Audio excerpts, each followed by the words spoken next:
let's break down. I'm going to read out an analysis here and get your thoughts on it. It's a long one. I don't know if I'll read it all, but it's an interesting analysis. I might break it down into different parts and get your thoughts on it. And that's Israel's success with this operation. It's just been um, pretty outstanding to see. So Israel's preemptive military operation against Iran appears to have severely crippled Tehran's missile command structure and its capacity to retaliate following a complex deception campaign led by Israeli intelligence. So let's go through that one first. So do you think the deception that happened beforehand, including Trump talking about a peace deal, he thinks an agreement will be reached? I think Netanyahu, Prime Minister Netanyahu pretended his son had a wedding, or maybe his son did have a wedding and pretended he's going to have a meeting in the US. Do you think all these were part of a disinformation campaign against Iran? And there's also been rumors that, I'm not sure if it's in that analysis, that okay, this is someone as well. According to sources familiar with the operation, Mossad initiated a targeted disinformation effort days before the strike, using falsified communications through Iranian channels that triggered what appeared to be an emergency meeting. The ruse successfully drew the entire leadership of Iran's IRGC aerospace force, including the commander general, his deputies, and key technical personnel, into a fortified bunker outside Tehran, where they were taken out. First, do you think that's all plausible? Second, what does that say about Israeli intelligence? That just seems insanely concerning for any enemy of Israel. There is no better intelligence service on earth than the Mossad. They are the best. Even at the CIA, we used to just shake our heads in wonderment sometimes at some of the things that the Mossad accomplished. Look at the pager operation just for a moment. I gave an interview to a Russian network after this operation, and the questions were completely loaded. Like, isn't this a crime against humanity? Yes. Should they be punished? And I said, you have to understand, from the perspective of an intelligence officer, this plan was a stroke of genius. Can you imagine the work that went into reverse engineering the supply chain for pagers? Not only do you have to identify what kind of pagers Hezbollah's leadership is using, but you have to reverse engineer the entire supply chain, either take over manufacturing or intercept the manufactured pieces, load bombs or plastique or whatever they used into every single unit, making sure that they continued to work properly, and then have them distributed to the right people once they got to Lebanon. This had to be years in the making, and it had to be an operation where literally everything went right at every step of the way. So when I hear reports that they used falsified communications to essentially lure the Iranian intelligence leadership to one location so they could hit it and take them out, absolutely, I believe it 100%. They're that good. How are they that good for such a small country? Because they can't lose. If they lose, they cease to exist. You know, in the United States, sometimes you do something stupid, you make a stupid decision, or your policymakers make a stupid decision, and you end up being bogged down in a conflict like Afghanistan that lasts for 20 years. Okay, you learn a lesson, you move on. If the Israelis lose, they cease to exist. And so they can't lose. They'll do literally anything to ensure victory. That's why we toss around terms like war crimes or crimes against humanity. Yes, oftentimes they are war crimes or crimes against humanity. And yes, in a perfect world, they would be prosecuted in some international venue. But they're not, because they don't care what the rest of the world thinks. It's all about survival. You've also seen the reports, I'm sure, about a drone factory, an explosive drone factory within Iran. Do you think that's possible? Not just trucks being smuggled in, similar to what Ukraine did in Russia, but an actual factory within Iran, as well as Mossad commandos in the country? Yeah, I believe it. Wow. I had a conversation with a former CIA colleague of mine just a few days ago. We talked about that, and I said the balls that the Israelis have. They've essentially moved intelligence operations into Iran proper and set up like they own the place. And he said, that's the thing. It's so gutsy that even the Iranians probably thought, well, nobody would have the guts to actually come here and open up a factory, right? But the Israelis did. The Israelis did. One of the first things that I said, as soon as the first wave of Israeli missiles were flying, was that the Israelis have an incredible network of spies in Iran, a network that dwarfs what any of us had previously thought. And conversely, the Iranians have to clean up their society because they are utterly and totally infiltrated by Israeli intelligence. It does feel like it's a movie.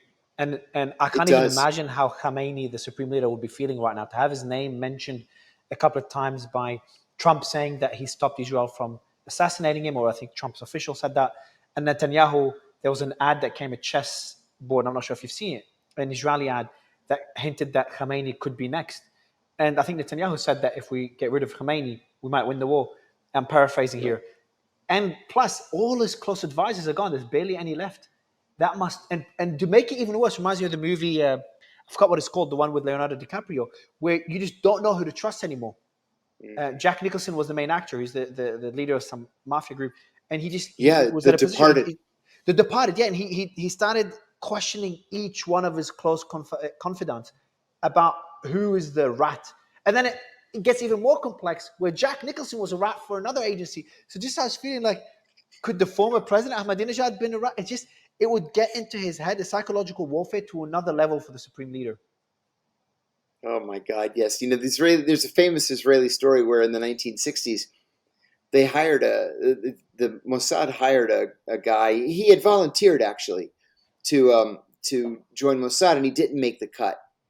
But it turned out that his Arabic was so good, it was native Arabic, unaccented Arabic, that they later approached him and said, hey, remember you tried to apply with us? We have a job for you. They sent him to Syria with money and secure communications. He so ingratiated himself with the Syrian leadership that that in 1965 he was considered for the position of deputy minister of defense of Syria. And the whole time he's an Israeli citizen.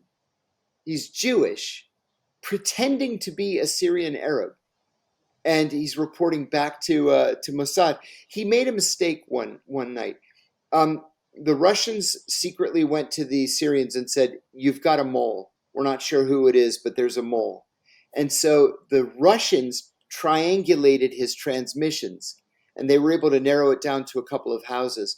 The Syrians finally raided the house and arrested him, and he was hanged in the public square. But he's a great hero in Israel today. What's his name? Eli Cohen, something like that. His widow is still living.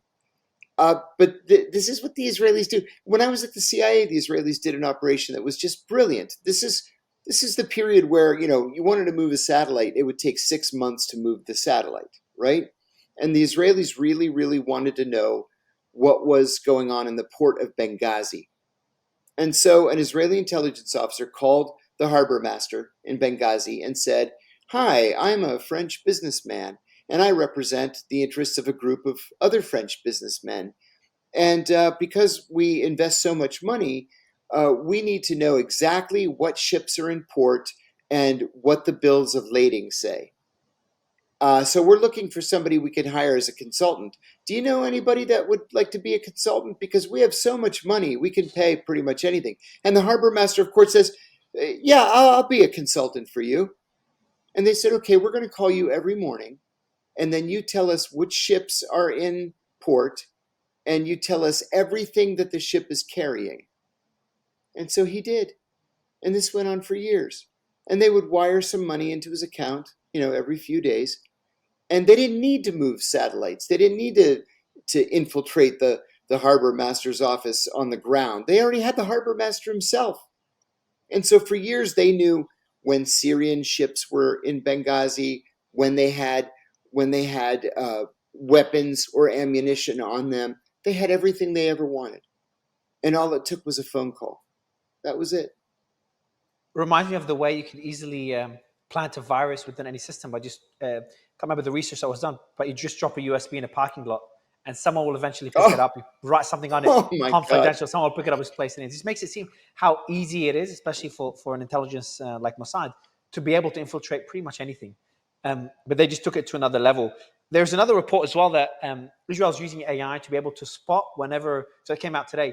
Whenever Iran was about to fire missiles and the rocket launchers being prepared, Israel through AI was able to tell which specific movements were the preparation for a missile to be launched and strike those missile launchers either before being launched or right after being launched. And that continues to deplete Iran's capacity, which is again just Wow. another crazy Wow. capability if true. Um, so we continue next piece of analysis. Get your thoughts on.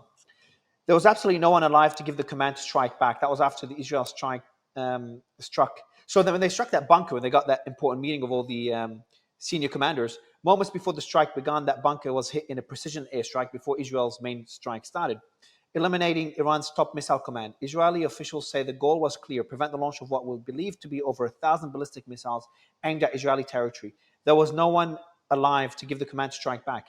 Immediately afterward, Israel launched a sweeping campaign across Tehran and other strategic areas, hitting missile sites, infrastructure, and air defense. The operation had been years, as you said, had been years in preparation. Mossad sleeper cells, embedded in Iran since as early as 2007, decades, had smuggled hundreds of drones and military equipment into the country using commercial trucks. These assets remained dormant until activated in the hours before the operation. How effective, when you take out military commanders, I've had two different arguments being made. One is like, similar to when you mow the grass, new grass will grow. The other one's like, when you kill a commander at those positions, at that seniority, there's a lot of know-how and also a lot of clout and respect that they have. When that is eliminated, it severely hampers the ability for Iran to fire those missiles.